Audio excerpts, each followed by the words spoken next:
পুরো শাপলা ফুল। আম্মু তুমি পটল আনতে কইছো হাটখালা কোনে এই পটল লই আইছি।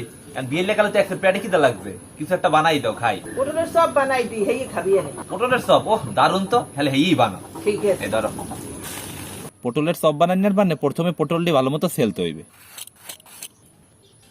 পটল সেলা হয়ে গেছে, এখন পটল কাটতে হইবে। পটলের মধ্যে আড়িগুলারে এখন বাইর করে হালাইতে হইবে।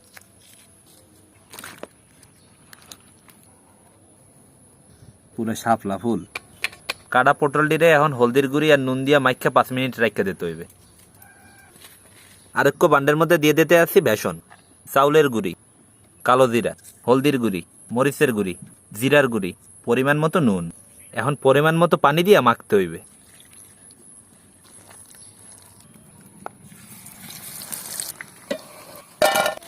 পটলের সব বানানো হয়ে গেছে, এখন খালি খাওয়ান না পালা। এত মজাদার একটা খাওয়ান যদি সামনে লইয়ে বইয়ে থাই, হ্যালো কোনো বেনসিপটা কামড়িয়ে দিবে। তো শুরু করলাম, একটু সস লাগাইলাম, বিসমিল্লাহ।